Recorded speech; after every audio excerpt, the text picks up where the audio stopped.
भक्तजनों, आज आप सुनेंगे कथा में एक बूढ़ी माई और गणेश और माँ तुलसी की कथा है।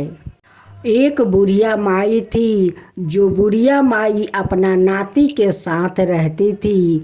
एक पहाड़ के गुफे में बुढ़िया माई एक गाय का पोस रखी थी। बुढ़िया माई का गाय खूब सुंदर एक बछड़ा को जन्म दिया था। बुढ़िया माई श्रद्धा से अपना बछड़ा को गणेश कहकर बुलाती थी। बुढ़िया माई का नाती गाय को देखभाल करता था। बुढ़िया माई सुबह का दूध को सारा दूध में खीर बना देती थी। जब खीर तैयार हो जाता तो एक थाला में निकाल देती और कहती कि आजा गणेश, खीर तैयार है, खा जा। वो बछड़ा दौड़े दौड़े आकर बुढ़िया माई के पास वो खीर दे देती है। बछड़ा खीर खाकर अपना माँ को पास वापस चला जाता। बुढ़िया माई सुबह उठकर अपना सारा काम कर लेती है।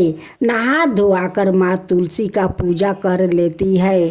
तब जाकर वो खीर बनाती है। उसी समय गणेश भगवान माता पार्वती के साथ उसी पहाड़ के ऊपर घूम रहे थे। बुढ़िया माई खीर बनाकर थाला में निकाल देती है और अपना गणेश को बुलाती है। कहती है कि आजा गणेश, खीर तैयार है, खा जा। गणेश को लगा कि इस बुढ़िया माई मुझे बुलाती है।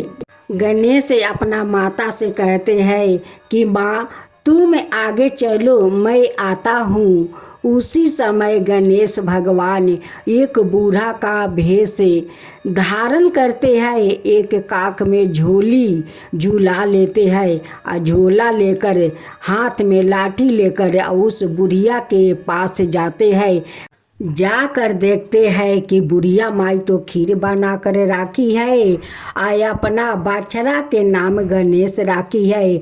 इस बछड़ा को गणेश कहकर बुलाती है और बछड़ा दौड़े दौड़े आकर खीर खाकर चला जाता है। खीर का गंध इतना अच्छा है तो खाने में कितना स्वादिष्ट होगा। बुढ़िया माई का काम करते हुए देखकर तुलसी माता का बुढ़िया माई पर बहुत दया आ जाता।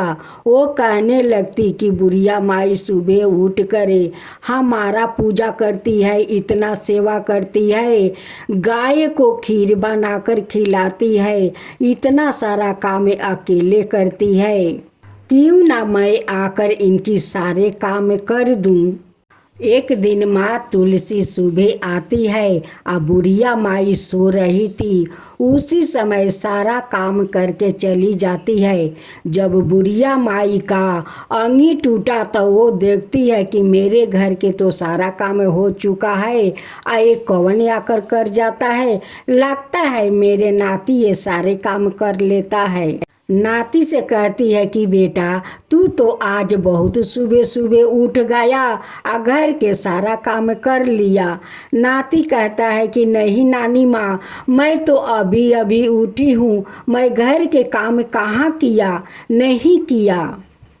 भेष रूपी गणेश जी कहते हैं कि ये तो काम आकर तुलसी कर जाती है।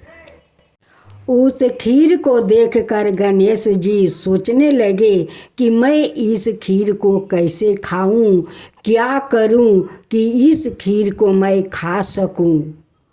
उस गणेश का दिमाग में एक ख्याल आया कि क्यों ना गाय माता का बछड़ा का रूप धारण करके और उस खीर को मैं जाकर खा लूं। उसका दूसरा दिन गणेश आकर उसी पहाड़ के ऊपर बैठा था और देख रहा था कि बुढ़िया माई खीर बना रही है। जब बुढ़िया माई का खीर तैयार हो गया और वो थाला में निकाल रही थी, तब गणेश जी कहने लगे कि चलो अब खीर तो खाना ही होगा। उसी गाय माता का बछड़ा का रूप धारण करते हैं और बुढ़िया माई जैसे बुलाती है कि गणेश आजा, खीर तैयार है, खा जा। वो जाकर बछड़े के रूप धारण करते हुए और सारे खीर खा लेते हैं। गणेश गाय के पास जाते हैं और गाय माता से कहते हैं कि गाय माता मुझे माफ़ कर देना, मैं आपका बच्चे के हिस्सा खीर मैं खा लेता हूँ। आपका बच्चे का रूप धारण करके मैं जाकर खीर खा लेता हूँ। अपना बच्चा को पेट भर के दूध पिला देना। बुढ़िया माई इतना स्वादिष्ट खीर बनाती है कि खीर बगैर मैं रह नहीं सकता हूँ। मैं क्या करूँ, आपका बछड़ा का रूप धारण करना पड़ता है। उस खीर के स्वाद लेने के लिए आपका बछड़ा का रूप धारण करना पड़ता है। मैं ऐसे नहीं करूँगा तो वो बुढ़िया माई मुझे खीर नहीं देगी। तुलसी माता का गणेश जी का ये रूप अच्छा नहीं लगता था। वो कहती है कि गणेश मैं क्या करूं, तुम्हें तो छू भी नहीं सकता हूं और नहीं तुम्हें उस खीर को निकाल को दे सकती हूं, क्योंकि मैं तुलसी हूँ, आपका छू भी नहीं सकती हूँ, नहीं कुछ आपके लिए कर सकती हूँ। आप क्यों नहीं बुढ़िया माई को दर्शन देते हैं। आप अपना रूप में आ जाइए और उस बूढ़ी माई को दर्शन दे दीजिए। बूढ़ी माई देखिए आपको खुद वो खीर बनाकर रोज खिलाया करेगी। आपको कभी बछड़ा का रूप धारण करना नहीं पड़ेगा। बूढ़ी माई और श्रद्धा भक्ति से आपको बहुत कुछ लड्डू मोदक खीर सब कुछ दे सकती है। बुढ़िया माई को तो मन में बहुत श्रद्धा है, देवी देवताओं को प्रति बहुत श्रद्धा है। देखिए मुझे कैसी सेवा करती है तो वो आपका भी सेवा करेगी। एक बार दर्शन दे कर को तो देखिए कि आपसे वो कितना प्यार करती है, आपको कितना सेवा करती है। बुढ़िया माई तो बहुत श्रद्धालु है और उनकी श्रद्धा भक्ति देख कर तो मैं आकर उनकी घर के काम कर देती हूँ। बुढ़िया माई एक दिन सुबह उठती है, अपना घर के सारे काम कर लेती है, नहा धोआ कर माँ तुलसी का पूजा कर लेती है, अपना गाय को दूध दूह कर वो खीर बनाती है। जैसे खीर तैयार हो जाता है वो थाला में निकाल देती है। वैसे ही गणेश भगवान अपना रूप में आकर वहाँ पर बैठ जाते हैं और खीर खाने लगते हैं। ये अद्भुत लीला देखकर बुढ़िया माई तो गणेश भगवान पर बहुत प्रसन्न हो जाती है और हाथ जोड़कर कहती है कि भगवान आप आकर मेरे बनाए हुए खीर खाते हैं, आपको मेरा खीर बहुत पसंद है। हे गणेश भगवान, अगर आपको मेरे बनाए हुए खीर इतना स्वादिष्ट लगता है तो मैं रोज़ आपके लिए खीर बनाऊंगी, आपको परोस कर रोज़ खिलाऊंगी और रोज़ ऐसे ही आप आकर मुझे दर्शन देते रहिएगा। अब तो बुढ़िया माई गणेश भगवान के भी भक्त बन गई। उन्हें रोज खीर बनाकर भोग लगाने लगी। अब तो अच्छा से अच्छा लड्डू मोदक लाकर उन्हें भोग लगाने लगी, उन्हें पूजा करने लगी। तब माँ तुलसी कहती है कि गणेश जी देखिए बूढ़ी माई को श्रद्धा भक्ति देखिए, ये कितना श्रद्धालु है, देखिए आपको कैसे श्रद्धा भक्ति से सेवा करती है, पूजा पाठ करती है। गणेश कहते हैं कि तुलसी तुम ठीक कह रही हो, अब तो मैं रोज बुढ़िया माई को अपना असली रूप में आऊँगा और उन्हें रोज दर्शन दूंगा और रोज बुढ़िया माई मुझे खीर बनाकर ऐसे ही खिलाया करेगी। एक दिन तो तुलसी माता भी बूढ़ी माई को साक्षात आकर दर्शन देती है। तब गणेश भगवान कहते हैं कि माई ये तुलसी तो आकर आपका घर के काम भी कर जाती है। गणेश भगवान कहते हैं कि माई तेरा श्रद्धा भक्ति देखकर तो मैं बहुत प्रसन्न हूँ, आज तू मुझसे कोई वरदान मांग ले। बुढ़िया माई कहती है कि गणेश भगवान मैं क्या मांगूं, मेरा तो बयस हो गया है, मैं तो कुछ दिन में ऊपर चली जाऊंगी। गणेश जी कहते हैं कि माई कुछ मांग लो। तब बुढ़िया माई कहती है कि हे गणेश भगवान, अगर कुछ देना चाहते हैं तो मुझे बैकुंठ धाम का आशीर्वाद दीजिए कि मैं बैकुंठ धाम जाऊं। माँ तुलसी कहती है कि माई, बैकुंठ धाम जाने से पहले तू मेरा एक पाता मुख में राख लेना और राख कर बैकुंठ धाम चली जाना।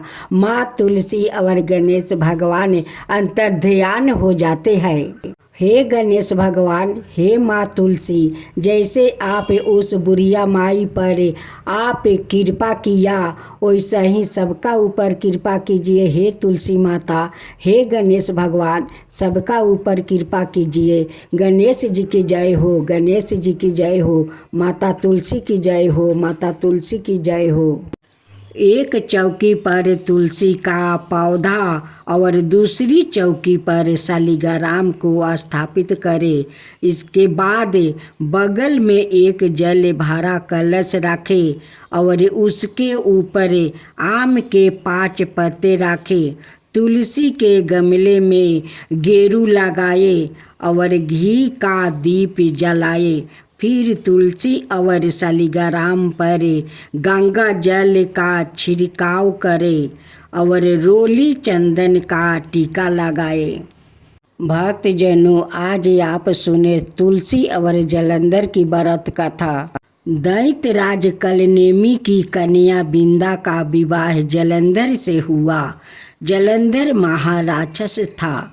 अपनी साता के मध्य में चूरी उसने माता लक्ष्मी को पाने की कामना से युद्ध किया, परंतु समुद्र से ही उत्पन्न होने के कारण माता लक्ष्मी ने उसे अपना भाई के रूप में स्वीकार किया।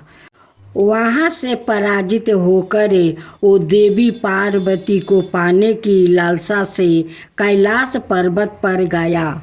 भगवान देवाधिदेव शिव का ही रूप धारण कर माता पार्वती के समीप गया, परंतु माँ ने अपने योग बल से उसे तुरंत पहचान लेती है, वहाँ से अंतर्ध्यान हो जाती है।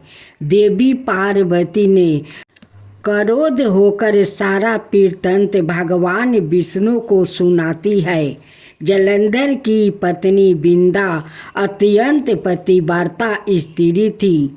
उसकी पतिव्रता धर्म की शक्ति से जलंधर ने तो ना मारा जाता है और ना ही पराजित होता है। इसलिए जलंधर का नाश करने के लिए बिंदा के पतिव्रता धर्म को भंग करना बहुत आवश्यक था। इसी कारण भगवान विष्णु ऋषि का भेष धारण करते हैं। वन में जा पहुँचे जहाँ बिंदा अकेली भ्रमण कर रही है।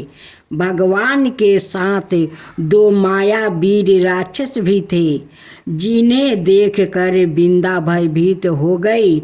ऋषि ने बिंदा के सामने पल में दोनों को भस्म कर दिया। उनकी शक्ति देखकर बिंदा ने कैलाश पर्वत पर महादेव के साथ युद्ध कर रहे अपने पति जलंधर के बारे में पूछा।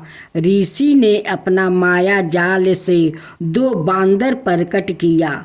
एक बांदर के हाथ में जलंधर का सिर था और दूसरे के हाथ में धैर्य था। अपने पति की यह दशा देखकर बिंदा मूर्छित होकर गिर पड़ी। होश में आने पर उन्होंने ऋषि रूपी भगवान से विनती की कि वो उसके पति को जीवित करे। भगवान ने अपनी माया से पूर्ण जलंधर का सिर धड़ से जोड़ दिया और सवाए भी वो उसी शरीर में प्रवेश कर गया। बिंदा को इस छल का तनिक भी आभास ना हुआ। जलंधर ने बने भगवान के साथ बिंदा पतिव्रता का व्यवहार करने लगी, जिससे उसका पतिव्रता भंग हो गया। ऐसे होते ही बिंदा का पति जलंधर युद्ध में हार गया। इस सारी लीला का जब बिंदा को पता चला तो उसने क्रोध होकर भगवान विष्णु को हृदयहीन शील होने का श्राप दे दिया। अपने भक्त के श्राप को भगवान विष्णु ने स्वीकार किया और शालिग्राम में पत्थर बन गया। दृष्टि के पालनकर्ता के पत्थर बन जाने से ब्रह्मांड में अंश तुलन की स्थिति हो गई। यह देख कर सभी देवी देवताओं ने बिंदा से प्रार्थना की, ओ भगवान विष्णु को श्राप से मुक्त कर दे। बिंदा ने भगवान विष्णु को श्राप तो दे दिया, सवाए आत्मदाह भी कर लिया। जहाँ बिंदा भस्म हुई वहाँ तुलसी का पौधा उग गया। भगवान विष्णु ने बिंदा से कहा, हे बिंदा, तुम अपने सतीव्रता के कारण मुझे लक्ष्मी से भी अधिक प्रिय हो गई हो। अब तुम तुलसी के रूप में सदा मेरे साथ रहोगी। जो मनुष्य भी मेरे शालिग्राम रूप के साथ तुलसी का विवाह करेगा, उसे इस लोक और परलोक में विपुल यश प्राप्ति होगा। ऐसी मान्यता है कि जिस घर में तुलसी होती है वहाँ यम के दूत भी असमय नहीं जा सकते। मृत्यु के समय जिसके प्राण मंजीरी रहती है, तुलसी और गंगा जल मुख में राख कर निगल जाते हैं, वो पापों से मुक्ति होकर वैकुंठ धाम को प्राप्ति होता है। जो मनुष्य तुलसी औलों की छाया में अपनी पितरों का श्राद्ध करता है, उसके पितरों मोक्ष को प्राप्ति हो जाते हैं।